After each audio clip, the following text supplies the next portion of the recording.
Laurentino, em 1808, deve ter pensado muito antes: vou aproveitar as comemorações dos 200 anos da chegada da corte, portanto, aproveito a onda, aí é livro vendido.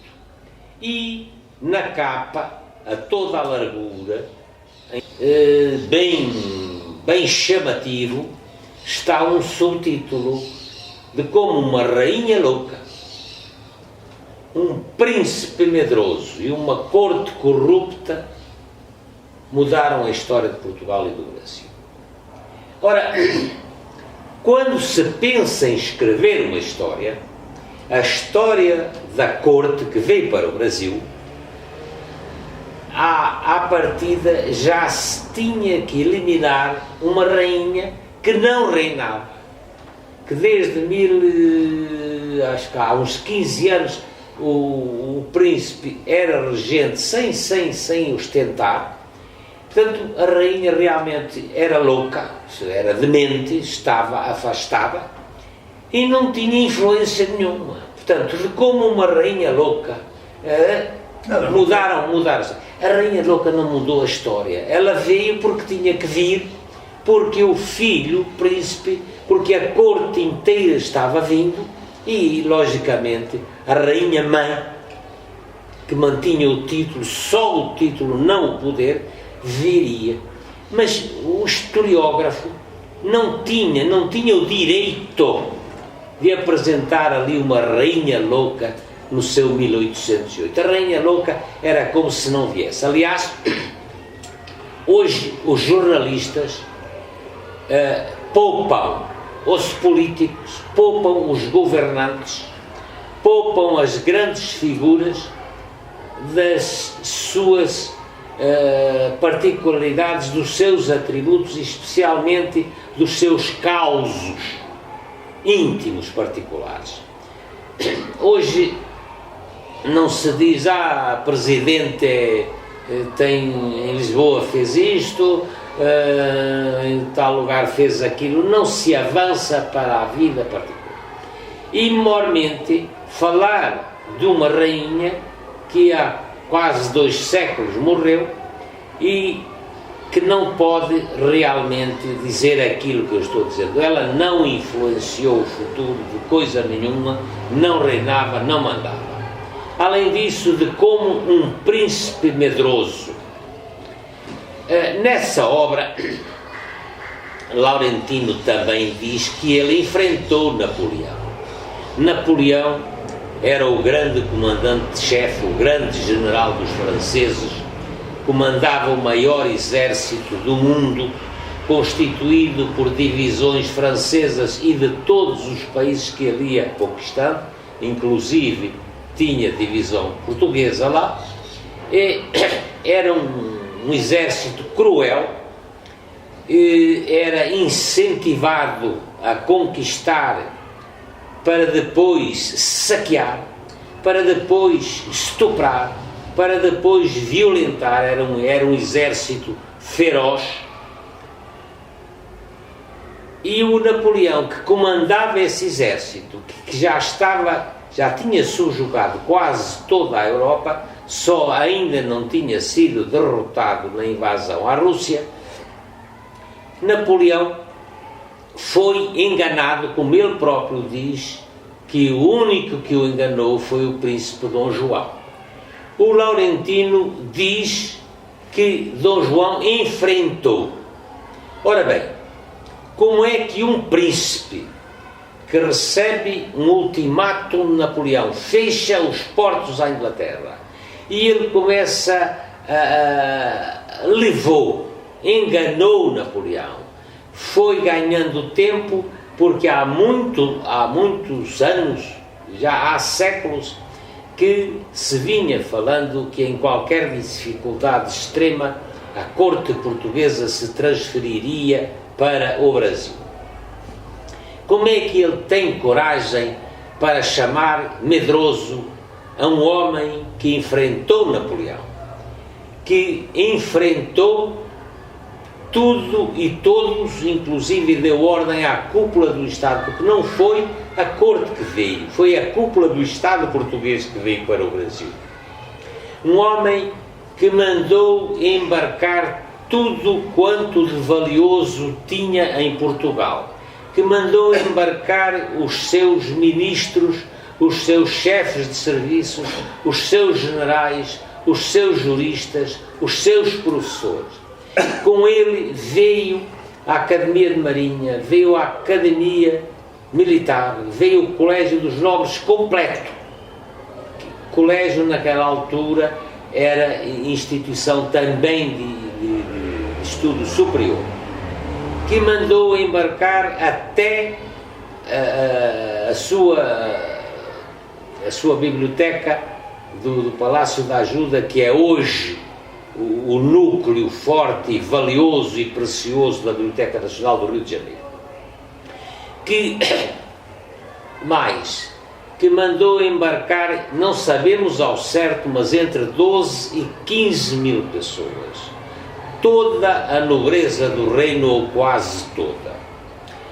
Embarcaram em pleno inverno, época de temporais, em navios, em barcos de madeira à vela, que não eram próprios para enfrentar os grandes invernos. Inclusive, durante a travessia, enfrentaram temporais e desgarraram-se, perderam-se os navios uns dos outros, e o príncipe foi aportar a Salvador, junto com o navio em que vinha grande parte também com 2 navios, e as princesas aportaram ao Rio de Janeiro. Como é que ele chama medroso e até covarde a um homem desses, que enfrentou, repito, Napoleão, que enfrentou 8.000 quilómetros de mar agitado, porque era inverno, em navios de madeira, em pequenos navios, sem camas, sem instalações adequadas, às vezes até passando fome, para vir instalar a sua corte no Brasil. Seria ele, Laurentino, homem capaz de atitudes semelhantes a essa? Pois é, um título desses não se coloca num livro de história. Nós temos grandes historiadores que se ocuparam do Brasil, nunca as pessoas, nunca as características particulares e íntimas dos governantes entraram na história. Ninguém chama covarde ao presidente A, medroso ao príncipe B, e nomes piores, insultando, caluniando, difamando pessoas mortas há séculos. Lógico, o que o senhor falou é tudo certo, porque eu também não comungo com o que o escritor não, o jornalista, ele não é escritor, é jornalista. O jornalista Laurentino escreveu sobre Dom João VI. Dom João VI, de fato, era um homem meio parado, não era um homem de exibições, não era um homem de luxo, não era um homem... Ele, inclusive, fala que quando o rei desceu no Rio de Janeiro, vinha com uma coisa, com uma batina lá, cheia de novas, cheia de coisas. Ora, essas coisas depõe até contra, sei lá, o homem, quer dizer, o que o senhor está falando é verdade, não se pode falar essas coisas de uma figura que foi, naquele tempo, foi a maior figura do reino. E não interessam à história. E não interessa também à história. Aí é o negócio. Essas particularidades que o Dom João VI, inclusive, fala que Dom João VI tinha um indivíduo lá que se masturbava o Dom João VI. Fala isso no livro, 1808. Masturbava o rei, parece que era um indivíduo que vestia lá o rei, uma coisa assim, um roupeiro e coisa. Agora, essas coisas não podem ser trazidas para público, para livro de história, para livro... Lógico, se há uma batalha, se há uma coisa, se um foi curvado e outro foi... Mas ali não trata-se de batalha, trata-se que é de ver um indivíduo naquelas condições como Dom João VI.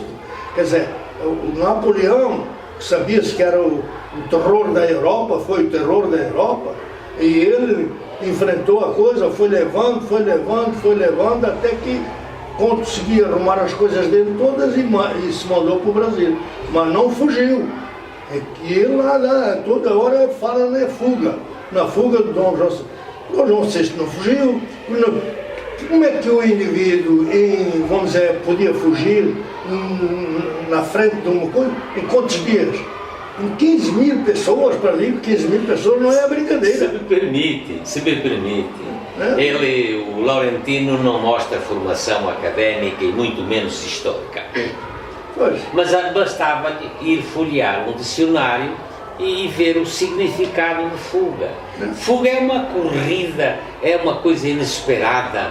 É isso aí. Jamais uma mudança de corte que estava prevista há décadas, já dos séculos anteriores. O avô do Dom João VI, pensou em vir para o Brasil.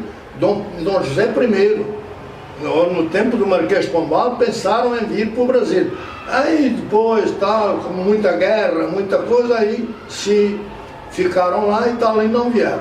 Mas Dom João VI já tinha ouvido falar nisso, do Marquês de Pombal e tal, e então ele aproveitou o ensejo e veio para o Brasil, mas não foi fugido. Ele veio normalmente, tanto que ele deu o beijamão lá, as pessoas todas deu o beijamão, como se ele fosse uma viagem, mas não veio fugido. Essas coisas, tudo depõe até contra o Brasil. Mas é o que eles pensam, essa gente.